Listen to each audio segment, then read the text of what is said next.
Dear brothers, good morning, fellas.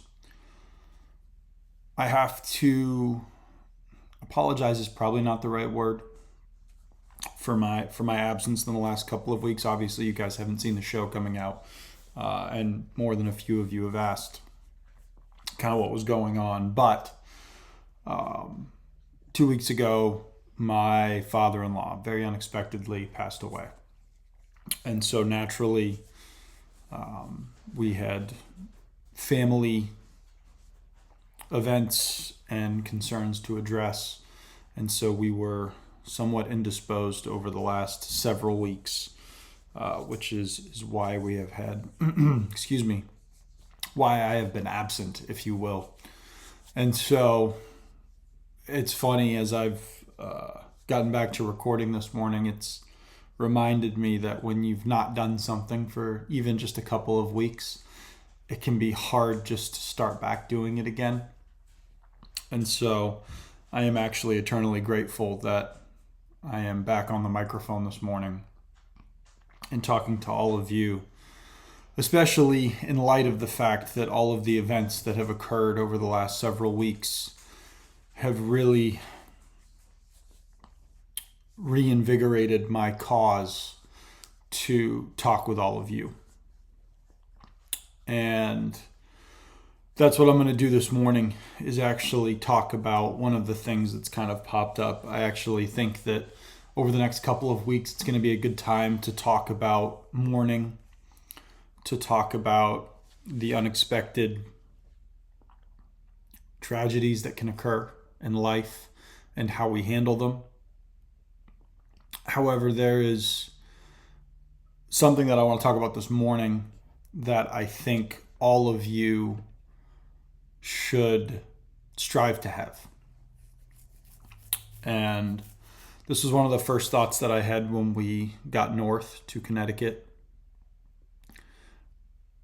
And it's specifically about the women that are in your life.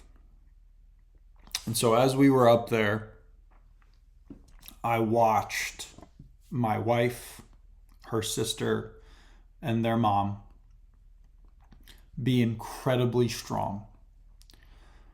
They had the ups and downs naturally of what happened, but they didn't shy away from it. They talked about it, they put it out in the open. They endured their suffering together and well.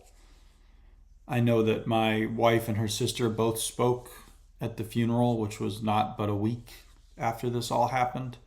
And I imagine to myself, over 10 years ago, when we had my dad's funeral, there was absolutely no way that I could even consider speaking in front of people. Being there was hard enough. And yet both of them came up and said great words about their dad.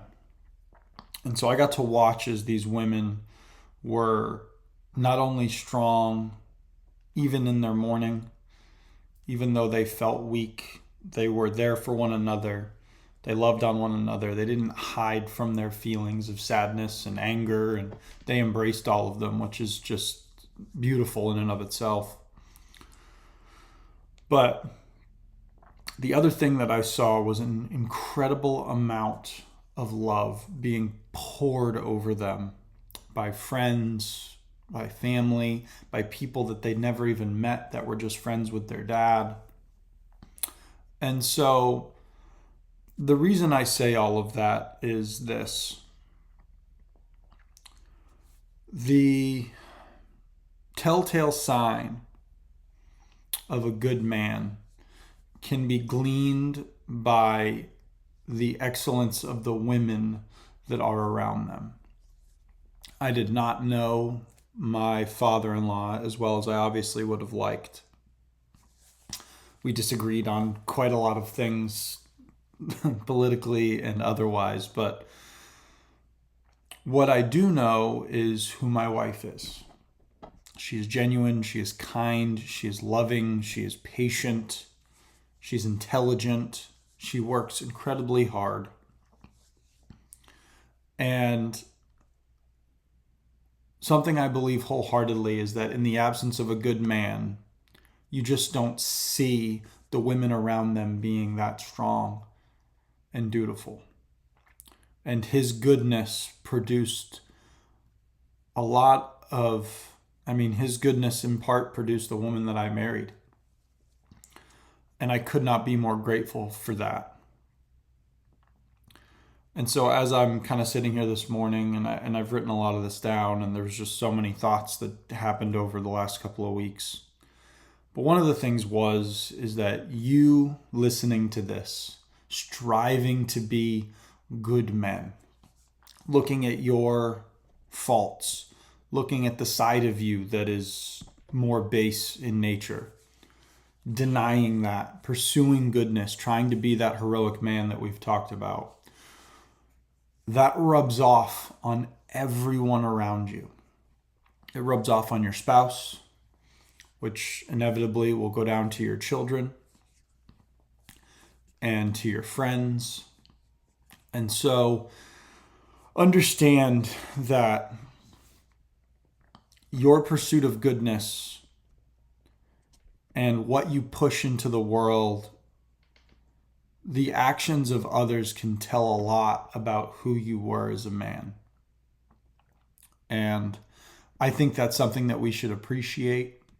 I think it's something that we should strive for. All of you know that if you're listening to this, you guys know the motif, if you will, of this podcast is to help men become heroic.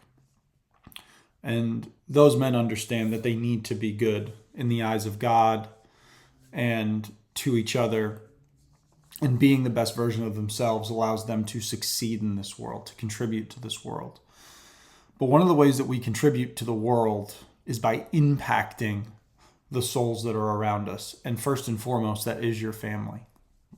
And as I was sitting there over the last couple of weeks, as I've been sitting with my wife, it is clearly being illustrated in front of me how the impact of a single man can wash over his family. And so I find myself grateful this morning to have had a father-in-law who was good to his children, who loved his wife, who even in the midst of his faults and difficulties tried to be a good man, was generous to others, and that bled into his family. And I now have the distinct honor of being married to one of those children. And so it has been a very hard week. It is hard. I think tomorrow I may discuss with you guys a little bit of what it's like to watch the people you love suffer, because that is the biggest thing. But, this morning I think it's important to have an ode to a good man. And so, for all of you listening to this, I would make the request this morning that you think of the good men in your life, fathers, brothers, grandfathers, your buddies, mentors, and say a very distinct prayer of thanks for what they mean in your life. Because their actions, in some capacity, their love, their compassion, their stern words, have made you in some way who you are. And that should be something that not only are we grateful for, but we should strive to be. Be the person that those men would want from us. They poured into others. We need to pour into others, because the cascade effect of that, the long-term effect of that, is beautiful. That is a gift that continues to give even in our absence on this earth. And as the survivors, if you will, that still claim the earth as our land, it is vital that we pass that goodness on to the next generation. And so I'm going to leave it at that this morning, boys. I am extremely grateful for all of you. I am also very happy to be back on the microphone. It feels like it has been a long time, and a couple of weeks off is crazy. I may, in some capacity, try to put the 10 podcast missed, if you will, as additions here and there. So you may see a couple of episodes dropped on certain days of the week, maybe a couple of Saturday specials, we'll see. But this is an important thing that, I do every morning. And I'm grateful that some of you have found that it is also important for your life. And so we will be back to it. I have a lot of things from the last couple of weeks that I'd love to discuss. And beyond that, we're onward and upward. And so again, my prayer for all of you today is to think on the good men in your life and how they've molded you and shaped you, and what that means for you to also be that kind of man for the other people that are around you, specifically those you love the most. I'll leave it at that, boys. I love you all. God bless. Be strong. Let's get after it. Big Monday. Time to get back to work. That includes myself. Let's do it. We'll see y'all.